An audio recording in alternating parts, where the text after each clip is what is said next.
මේ අලුත් අවුරුද්දේ පළවෙනි පෝය දවස. අපි ගියා කතරගම වැඳ පුදා ගන්න. අපි ගෙදරින් පිටත් වුණේ උදේ 4:30ට විතර. අපි මේ අධිවේගී මාර්ගයේ යන අතරතුරේ උදේට ඉර පායන විදිය තමයි දකින්න හම්බ වෙන්නේ. අපි යන්නේ ගෙදර කට්ටියත් එක්ක. අපි යන්නේ දක්ෂිණ අධිවේගී මාර්ගය ඔස්සේ. අපිට එහෙම යන එක ගොඩක් ලේසි වගේම ඉක්මනින් යන්න පුළුවන්. ඒ නිසා අපි අධිවේගී මාර්ගය ඔස්සේ යනවා. මේ දකින්න හම්බ වෙන්නේ අධිවේගී මාර්ගයේ යනකොට උදේට ඉර පායගෙන එන විදිය. හරිම ලස්සන දසුණක්. මේ අධිවේගී මාර්ගයේ යනකොට ගොඩක් ස්ථානවල ගහලා තියෙනවා මොනරුන් බහුල ප්‍රදේශයක් කියලා. මෙන්න මේ වගේ. මේක ගොඩක් මත්තලට ආසන්න වෙනකොට තමයි වැඩිපුරම දකින්න හම්බ වෙන්නේ. හැබැයි ඉතින් එක මොනරෙක්වත් අපි නම් දැක්කේ නෑ. දැන් අපි මත්තලින් එක්සිට් කරන්න ගොඩක් ආසන්නයටම ඇවිල්ලා ඉන්නේ. අපි මෙන්න මේ වගේ මත්තලින් එක්සිට් කරනවා දැන්. එක්සිට් කළා යනකොට අපිට මෙන්න මේ වගේ හුදකලා වෙච්ච වලාකුළු දෙකක් දකින්න හම්බ වුණා. ඒක හරිම අමුතු දසුණක්. ඊළඟට අපි යන්නේ මේ ලුණුගම්වෙහෙර ජලාශය බලන්න. ජලාශයේ බැම්ම මතට ගියහම අපිට මෙන්න මේ වගේ දසුණක් තමයි දකින්න හම්බ වෙන්නේ. අපිත් එක්ක බලු යාළුවෙකුත් ආවා ඉතින්. බලන්නකෝ උදේ පාන්දර ජලාශය පේන විදිය. හරීම හිත නිවෙන ලස්සන දසුණක්. උදේම ගියොත් තමයි මේ හැම දෙයක්ම අපිට මේ වගේ ලස්සනට දකින්න හම්බ වෙන්නේ. ඒ නිසා කතරගම යනවනම් අපි උදේ පාන්දරම යන එක තමයි වඩාත්ම සුදුසු වෙන්නේ. මේ ජලාශය මත බැම්ම උඩ ඉඳලා අවට පේන විදිය තමයි මේ පෙන්නන්නේ. හරිම ලස්සනයි. උදේ පාන්දර නිසා ඒ දසුන තවත් ඇසට ප්‍රියකරු වෙලා තියෙනවා. බැම්ම මත ඉඳලා අංශක 360ක කෝණයකින් බලනකොට අවට වටපිටාව පේන විදිය තමයි මේ. අර කලින් කියපු වගේම උදේ පාන්දර නිසා මේක ගොඩක්ම ලස්සනයි.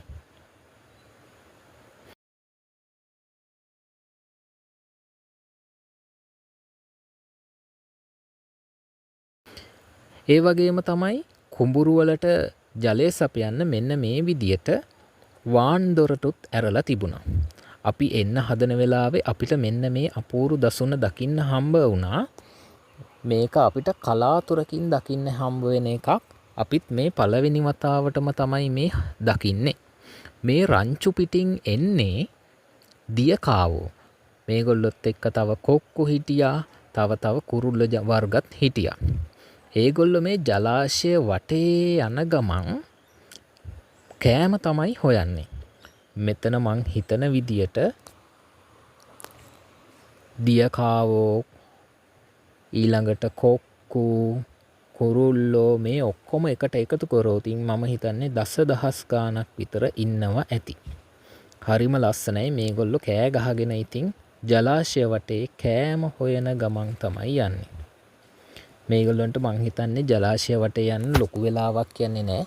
අපි බලාගෙන හිටපු ටික වෙලාවට ඒගොල්ලෝ ඉතාමත් දුර ඉඳලා තවත් ඈතටම යනවා. අපි ළඟින්ම තමයි ගියේ. ඒක නම් බලන්නම ආස හිතෙනවා. මේක අපිට අහඹු විදියට තමයි දකින්න හම්බ වුනේ. මේ පේනවද මෙතන මේ අලි වැටක්ද කොහෙද තියෙනවා? කරන්ට් එක නම් තියෙනවද දන්නේ නැහැ. සමහර විට මේ පැත්තට අලි එනවා ඇති. ඒ නිසාද වෙන්නත් පුළුවන්. එහෙම නැත්නම් මිනිස්සු ජලාශයට බහින එක නවත්තන්නද දන්නෙත් නෑ. එහෙම එකක් තිබුණා. බලන්න ඒගොල්ලෝ ඈතටම යන විදිය. හරිම ලස්සනයි. අපි ඉතින් මේගොල්ලෝ යනකම්ම බලාගෙන හිටිය මෙතන. හැබැයි ඉතින් විනාඩියක් දෙකක් ඇතුළත ඒගොල්ලෝ ගියා. අපි දැන් කතරගම පුද බිමට ආසන්න වෙලා ඉන්නේ. මේ යන අතරමඟදී කුඹුරු. මෙන්න මේ තමයි කතරගම බස් ස්ටෑන්ඩ් එක. ඔන්න අපි දැන් ඇවිල්ලා තියෙන්නේ කතරගම පුද බිමට.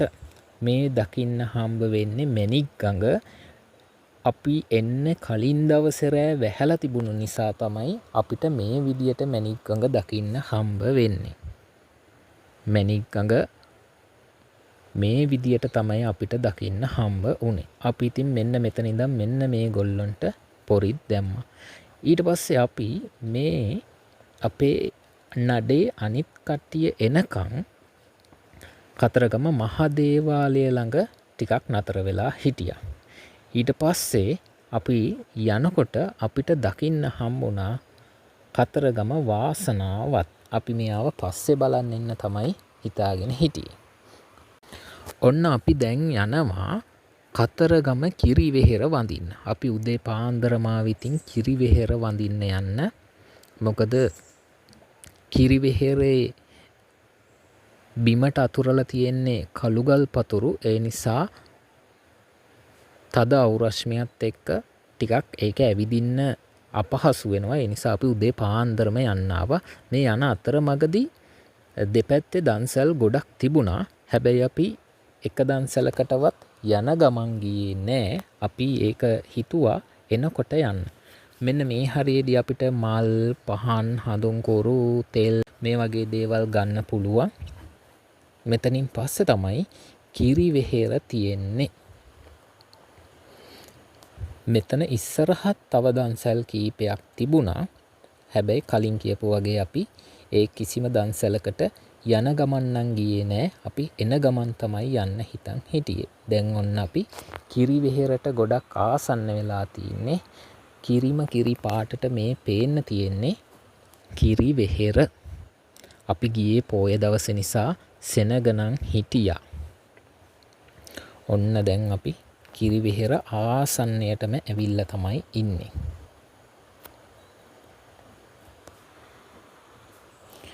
අපි ගෙදරින් අරන් ආපු නෙළුම් මල් තමයි මේ තියෙන්නේ. අපි මෙන්න මේ විදියට කිරිවෙහෙරත් වැඳ පුදා ගත්තා. මෙතන සෙනග හිටියා. මේ අපි යනකොට ටිකක් අපිට ඉන්න වුණා සෙනග ගොඩක් ඉන්න නිසා. මේ පේනවා ඇති අද පෝය දවසක් නිසා, ඒකත් අවුරුද්දේ පළවෙනි පෝය නිසාත් කතරගමට ගොඩක් අය ඇවිල්ලා හිටියා. අපි බැහැගෙන එනකොට අපිට අහම්බෙන් තවත් පූජාවකට සම්බන්ධ වෙන්න පුළුවන් වුණා. ඔය ගේන්නේ අන්න ඒ පූජාව. ඉතින් අපි මේකටත් අත ගැහුවා. මේක මෙතන නිතරම වගේ දකින්න හම් වෙන පූජාවක්. ඒකත් ඉතින් අපි පෝය දවසේ ආපු නිසා අපි හිතුවේ නෑ මෙහෙම පූජාවකට අත ගහන්න හම්බ වෙයි කියලා. ඒත් අපිට ඒ වාසනාව නම් ලැබුණා. මේක ඉවර කළා අපි යනවා දන්සැල් වඳින්න. ඔන්න අපි දැන් ඉන්නේ දන්සැලේ පෝලිමේ. මෙන්න මේ විදියට මෙතනින් අපි ප්ලේට් එකකුත් අරගෙන යනකොට අපිට කිරිබත් කෑල්ලක් හම්බ වුණා. ඊළඟට තව හම්බ වුණා අතිරහ. ඊළඟට කෙසෙල් ගෙඩියක් සහ වතුර බෝතලයක්. අද පොය දවස නිසා වෙන්නේ නැති ගොඩක් කිරිබත් දන්සැල් තමයි තිබුණේ. ඊට පස්සේ අපි තව කිරිබත් දන්සැල් 2-3කට ගියා. කඩල දන්සැලකට ගියා. කිරිතේ දන්සැලකට ගියා. එහෙම ගිහිල්ලා එන ගමන් අපි වාසනාවත් බැලුවා. එයා දිහා නම් බලාගෙන හිටියට එපා වෙන්නේ නැහැ. අපි මෙතන පැය භාගයක් විතර හිටියා. අපි දන්නෙත් නෑ අපි එච්චර වෙලාවක් එතන හිටපු බව.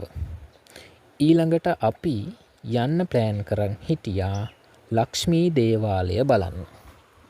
දැන් අපි මේ ඇවිල්ලා ඉන්නේ ලක්ෂ්මී දේවාලයට. ලක්ෂ්මී දේවාලයේ මෙන්න මේ වගේ තමයි දකින්න හම්බ වෙන්නේ. ඊළඟට මේ අපි යන්නේ ලක්ෂ්මී දේවාලයේම මැකෝල වෙනුවෙන් හදලා තිබුණු කූඩුව ළඟට. මෙතන මැකෝ ජෝඩු 4-5ක් හිටියා. ඒගොල්ලෝ ගොඩාක් ලොකුයි. හරිම ලස්සනයි. පාට පාට අය හිටියා. රතු පාට ජෝඩුවක් හිටියා. නිල් පාට ජෝඩුවක්. ඔය වගේ ජෝඩු කීපයක්ම හිටියා. මෙයාලා දිහත් බලාගෙන හිටියාම හිත නිවෙනවා. කොච්චර බලාගෙන හිටියත් එපා වෙන්නේ නැහැ. අපි ඉතින් මේගොල්ලෝ දිහත් ටික වෙලාවක් බලාගෙනම හිටියා. ඊට පස්සේ තව කූඩුවක හිටියා මෙන්න මේ වගේ තව ගිරව්. ඒගොල්ලෝ නම් චූටි චූටි පැටවුත් හිටියා. හරි ෂෝක්. ඒක ඇතුලේ ඒ වගේම හිටියා හරිම ලස්සන කුකුලෙක්. මේ ඉන්නේ අන්න එයා. ඊට පස්සේ අපි ගියා හනුමාන් දෙවියන් බලන්න. හනුමාන් දෙවියන් මේ වගේ තමයි අපිට දකින්න හදලා තියෙන්නේ. හනුමාන්ගේ නැට්ට මෙන්න මේ වගේ ගිනි අරගෙන තියෙනවා හැම තිස්සෙම. මොනවද දන්නේ ලොකු කොටයක් දාලා ගිනි තියලා තමයි තිබුණේ.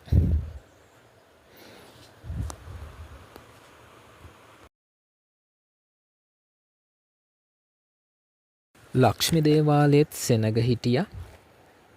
මෙන්න මේ වගේ ලස්සනට මේ දේවාලය ඇතුලේ හදලා තියෙනවා. අපි ඉතින් මේවා බල හිමිහිට ඉස්සරහට ගියා. සෙනග හිටිය ලක්ෂ්මී දේවාලයේ අපි ඉතින් මෙන්න මේ වගේ හිමිහිට ඉස්සරහට ගමන් කරා. මෙන්න මෙතන තියෙනවා ප්‍රාර්ථනා පොකුණ.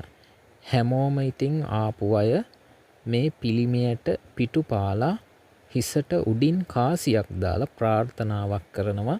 අපිත් ඉතින් මෙන්න මේ වගේ මෙතන ප්‍රාර්ථනාවක් කරා.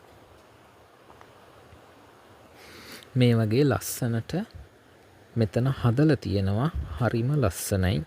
මේ තමයි ලක්ෂ්මී දේවාලය. මෙතන වීඩියෝ කරන්න නම් තහනම්. ඊට පස්සේ අපි ගියා තිස්ස මහා රාමයට. අපි මෙතනට යන්න කලින් තිස්සෙන් නාලා කාලා සේරම කරගෙන තමයි අවසානයට තිස්ස වඳින්න යන්නේ. මෙන්න මේ විදියට තමයි තිස්ස මහාරාම චෛත්‍යය දකින්න ලැබුණේ. ඒකත් අර වගේම හරිම ලස්සනයි. අපි මෙතෙන්ට යනකොට නම් හවස් වෙලා තිබුණා. මෙතන නම් සෙනග අඩුවෙන් තමයි හිටියේ. අපි මෙන්න මේ වගේ තිස්ස චෛත්‍යය වැඳ පුදා ගත්තා. ඊට පස්සේ අපි එනකොට මත්තල ඉදිවෙමින් පවතින අංගේරස සෑයත් නරඹන්න ගියා. මේක තවමත් ඉදිවෙමින් පවතින චෛත්‍යයක්. ඉදි වුණාට පස්සේ අපි මේකට එන්න හිතාගෙන හිටියා. ඉතින් අපි ඊට පස්සේ කෙලින්ම ගෙදර ආවා.